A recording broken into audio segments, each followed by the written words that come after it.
All right, guys, so we're looking at 10 accessories for your smartphone that can help you take your video up to the next level. Let's get straight into it. First up, we have apps. Now, there are lots of apps out there on the market to help give us more advanced control over our cell phones as far as things like shutter speed, ISO, manual control, manual white balance. Again, we want manual control to optimize to have the best video coming out of our smartphone devices. There are many apps out there like Filmic Pro, MC Pro, the Motion Cam Pro app, which I use, which allows me to do 10-bit raw DNGs out of my cell phone. But there's also a new one out on the market, Blackmagic. Blackmagic has released their own app. Right now, it's only available on ISO, but that's something you definitely got to take a look at. Especially if you have an iPhone, get on that. Next on our list, ND filters. Now, ND filters are crucial, especially if you're filming outside and there's a lot of bright light. You need ND filters. ND filters help block some of the light hitting our sensor.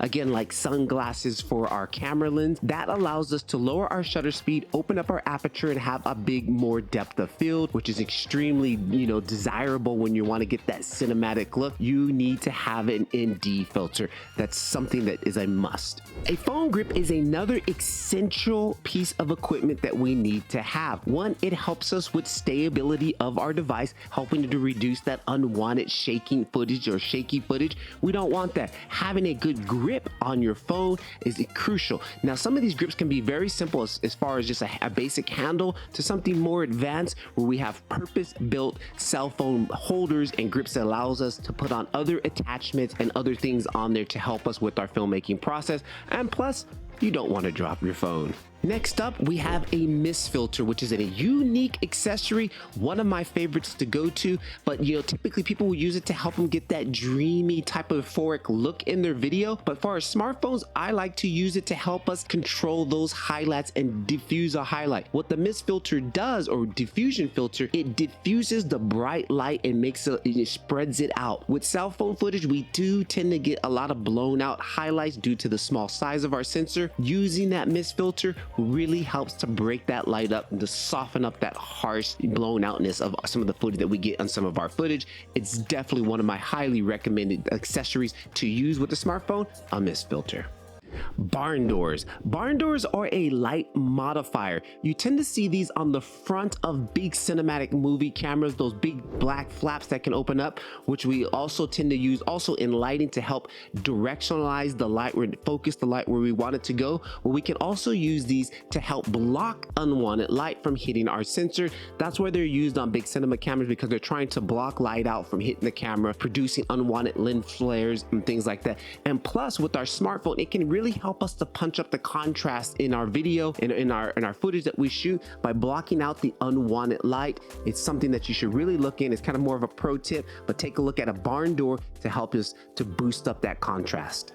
Now, a tripod is another essential piece of equipment that you definitely need. They come in all types of sizes, from desktop, from middle size to very super tall ones. And again, the quality, it depends on what you want to pay for. You can get some for down to 99 cents all the way up to thousands of dollars. A tripod is crucial for things like this. When you're doing talking headshots, you don't need to hold the phone. You can also optimize them for panning and tilting if you're to get more of a video head. Look into it. A tripod is another crucial piece of equipment. This next one is slightly often overlooked, and it's a bag. We need a bag to bring all of these accessories together in one centralized location for when we're on the go, and two, to help us protect our equipment. We spend lots of money on this stuff, and you don't want it beat up. By having a bag helps protect it, helps keep everything organized, and it's absolutely fantastic when you're on the go. iFootage actually makes a very nice set of bags here. Let's take a quick deeper look into today's sponsor, iFootage, and one of these camera bags.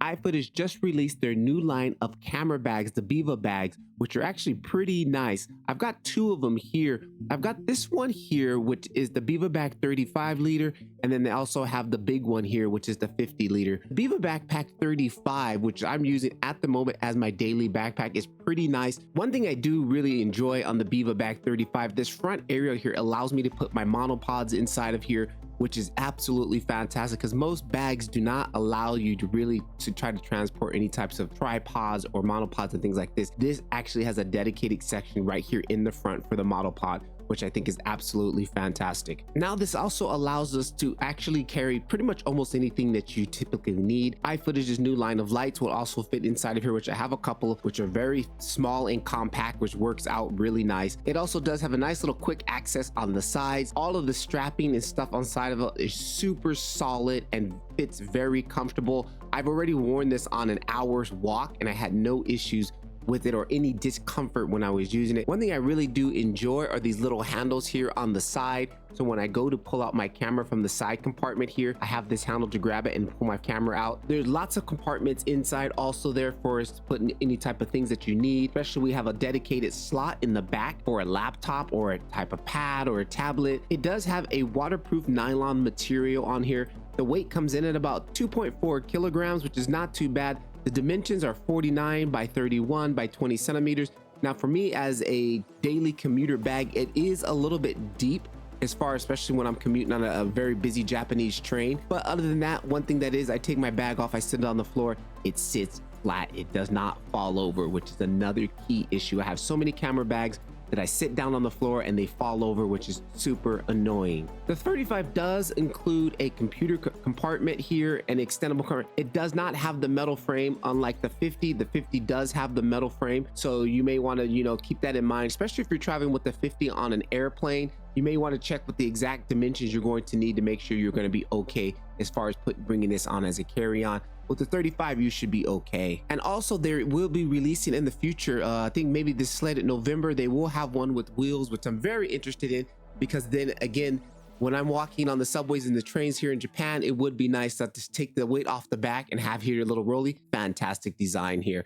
So again, depending on what you're looking at, if you need a lot more space, the 50 may be something good for you. But for me on my daily trips, the 35 is absolutely more than enough. Next, one of my favorite, a gimbal. A gimbal is a motorized stabilizer. Now, these are essential if you're doing any type of action movement, walking, running, or anything that requires you to carry the camera. Definitely you should look into a gimbal. They come in all sizes now, from very small to medium to large, and they all have different unique abilities, but this is a crucial piece of equipment. If you're doing any type of movement in your shot, you need a gimbal. A slider is another accessory that is crucial for getting those cinematic sliding movements that are super smooth. The way you do that is by having a slider which slides on rails. You can do them manually or motorized. They are one of the key moves in almost every Hollywood movie you watch, a slide move. Now, also, these things will help you when you're doing product reviews and you have product type shots. These are a go-to and a must. Take a look at a slider. Now, our next one is not a piece of equipment. It's actually your skills. If you do not put in the time and the practice to enhance your skills with filmmaking, photography, or whatever you're doing, you will not get better. It doesn't matter if you have the best equipment in the world, you still will suck if you don't practice. Focus on your skills, practicing every day. Get out there, film, shoot, do whatever you want to do, but make sure you do it all the time and enjoy the process. Now, I've been doing this for over 6 years, and you know what I've learned? Take a look at this video to find out what I've learned for the last 6 years of filming. Patrick Levar, keep filming. I'll catch you guys in the next video.